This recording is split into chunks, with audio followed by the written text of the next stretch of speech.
अस्सलाम वालेकुम दोस्तों। उम्मीद है आप सब खैरियत से होंगे, खुशबाश होंगे, फिट फाट होंगे। सबसे पहले मैं आप लोगों को एक बात बताना चाहूंगा कि यूट्यूब पर ड्रामा रिव्यूज का मेरा वो वाहिद चैनल है जिसमें मैं सामने खड़े होकर आप लोगों को ड्रामे के बारे में बताता हूं और मेरे बैकग्राउंड में ड्रामे के ओरिजिनल सीन्स चल रहे होते हैं। तो आप लोगों से गुजारिश है कि अगर आप मेरे चैनल पर नए हैं या भी आपने विजिट किया है तो मेरे चैनल को सब्सक्राइब कर लीजिए ताकि आपको ड्रामे के बहुत अच्छे अच्छे और बेहतरीन से रिव्यूज मिल सके। और साथ में मैं आपसे ये भी कहूंगा कि आप लोग कमेंट जरूर किया करें, कुछ ना कुछ पॉजिटिव नेगेटिव जो कुछ आपके जहन में बात आती है उससे हमें अपने चैनल को बेहतर बनाने का मौका मिलता है और आप लोगों के मयार के मुताबिक चीजें प्रोवाइड हम कर सकेंगे इसी तरह से। और मैं आपसे यही कहूंगा कि आप मेरे वीडियो को जो है ना आखिर तक जरूर देखिएगा ताकि आप लोग मुकम्मल तौर पर इंटरटेन हो सकें। तो आज मैं आपको बताता हूँ ड्रामा सीरियल खुमार के बारे में। इस खुमार ड्रामे में ऐसा क्या है कि लोग इसे बहुत ज्यादा देख रहे हैं और इतना पसंद किया जा रहा है, ट्रेंडिंग पे चल रहा है ड्रामा। इसमें दो तीन वजूहात हैं जो मैं आपको डिटेल में बताऊंगा और एपिसोड 13 और 14 के बारे में बताऊंगा कि एपिसोड 13 में अभी तक क्या हुआ है और एपिसोड 14 में क्या होने वाला है। तो वीडियो के साथ रहिएगा, वीडियो को आखिर तक देखिएगा ताकि आप लोग मुकम्मल हकायक को जान सके कि इस ड्रामे में क्या हो रहा है। तो ये ड्रामा जो सबसे पहली बात जो फेमस है ना वो इसके अपने एक्टर्स और एक्ट्रेसेस की वजह से है। इसमें फिरोज खान और नीलम मुनीर बड़े पाए के एक्टर हैं, दोनों और एक्ट्रेसेस हैं, ठीक है। अब आप ये देखें, फिरोज खान ने जितने भी ड्रामे किए हैं, बड़ा जबरदस्त पठान बंदा है ये, लेकिन आपको लगेगा नहीं कि ये पठान है अपनी बातों से। और बड़ा ही जबरदस्त एक्टर है, बहुत अच्छी एक्टिंग करता है। इसके जितने भी ड्रामे अभी तक आए ना फिरोज खान के, वो सारे सुपर डुपर हिट गए हैं, ब्लॉकबस्टर ड्रामे हैं।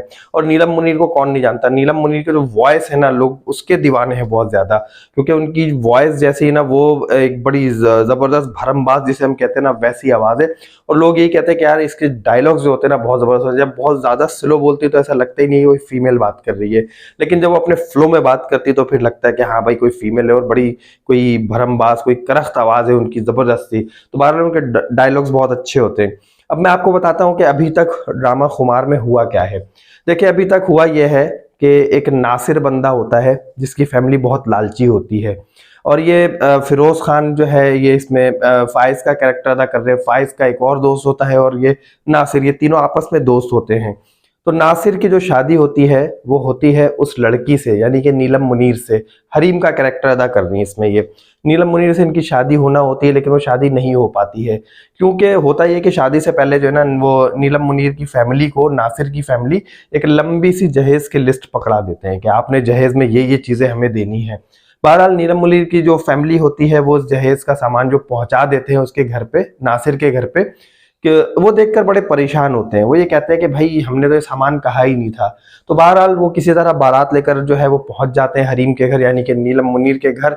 और जब वो बारात लेकर पहुंचते हैं तो उसके बाद वो कहते हैं कि ठीक है आपने जहेज हमें पूरा नहीं दिया हमारी जो लिस्ट थी उसके मुताबिक, तो अब आप एक काम ये करें कि आपने तो हमारे खानदान में हमारी नाक कटवा दी है, तो अब आप ये कीजिए कि आप हमें 15 लाख रुपए फौरन दीजिए और अगर आप 15 लाख रुपए का इंतजाम करते हैं तो ये शादी होगी, वरना बारात वैसे ही चली जाएगी, बगैर दुल्हन के वापस जाएगी।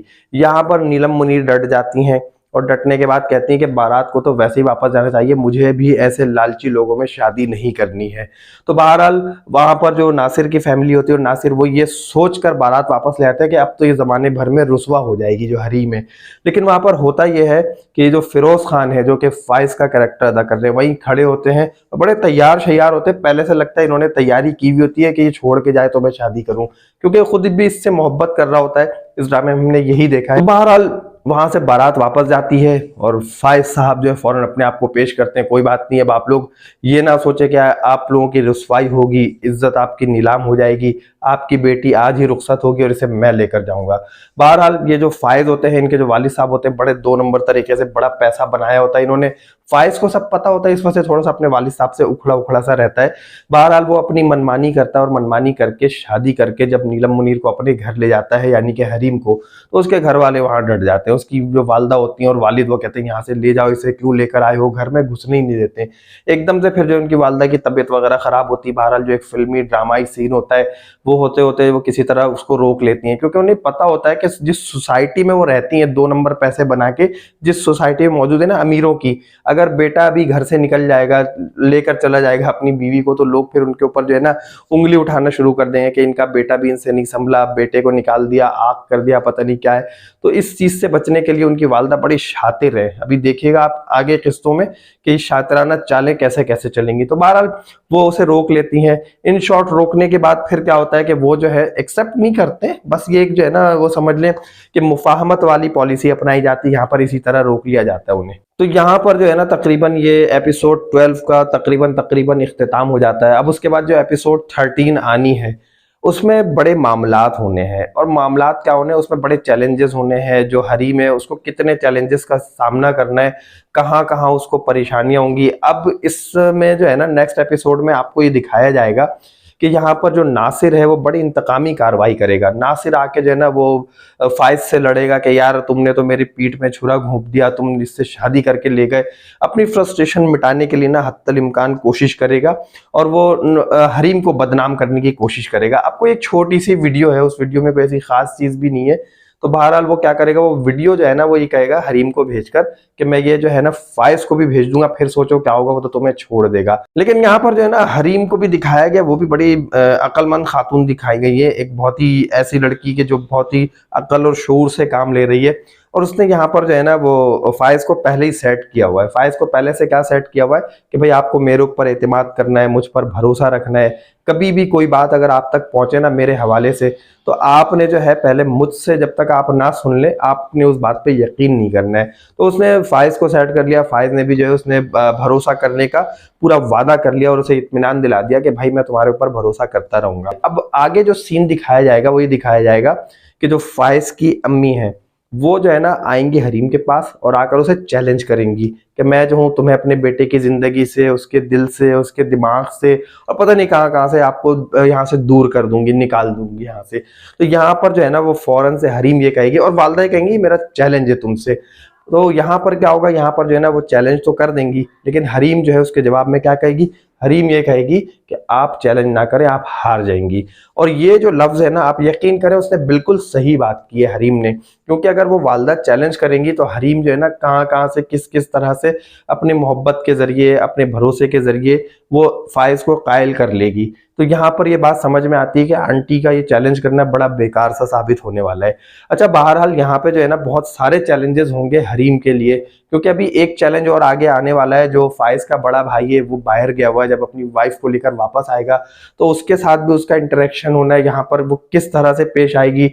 और यही बात समझ में आ रही है आगे हो सकता है आने वाली चंद एपिसोड्स में ये फाइज के मामला कुछ बेहतर होते हुए नजर आए मुफाहमती पॉलिसी के नतीजे में।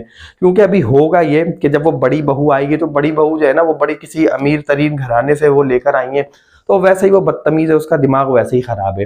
तो अब उसने क्या करना, उसने जो है ना यहाँ पर इनके साथ बदतमीजी करनी है, जबकि हरीम जो है इनके साथ सही से पेश आएगी, इनकी साइड लेगी, तो इनको ये लगेगा कि हरीम ही ठीक है और ये मुफाहमती पॉलिसी के तहत हरीम को किसी ना किसी तरह एक्सेप्ट कर लेंगी और ये फाइज के लिए बड़ा अच्छा पॉजिटिव पॉइंट होगा यहाँ पर। तो ये तो आने वाली एपिसोड में इस तरह होगा। आप देखें हरीम को क्या चैलेंजेस फेस करने पड़ते हैं, फाइज को क्या चैलेंजेस फेस करने पड़ते हैं, कहाँ कहाँ पे कौन कौन से इल्जामात लगाए जाएंगे, ये दोनों मिलके किस तरह उसे फेस करेंगे, या यहाँ पर ये देखा जाएगा फाइज किसी तरह बदजन ना होने लगे और लोगों की बातों पे जो है ना यकीन ना करने लगे। तो ये तो एक वो एक्सपेक्टेशंस है हमारी, अभी हम देखते हैं कि आगे की एपिसोड्स में क्या होने वाला है। तो मैंने आपको ये बता दिया है कि अभी आगे की एपिसोड में हमें ये देखने को मिलेगा कि जो फाइज की अम्मी है और हरीम इन दोनों के ताल्लुकात बेहतर होते हुए नजर आ रहे होंगे। अगली एपिसोड का इंतजार करते हैं और देखते हैं कि अगली एपिसोड में क्या होता है। यहाँ तक अगर आपको वीडियो पसंद आई तो लाइक कर दीजिएगा, चैनल को सब्सक्राइब नहीं किया तो प्लीज सब्सक्राइब कर दीजिएगा और नेक्स्ट एपिसोड, नेक्स्ट मेरा रिव्यू देखना मत भूलिएगा। मुझे इजाजत दीजिए,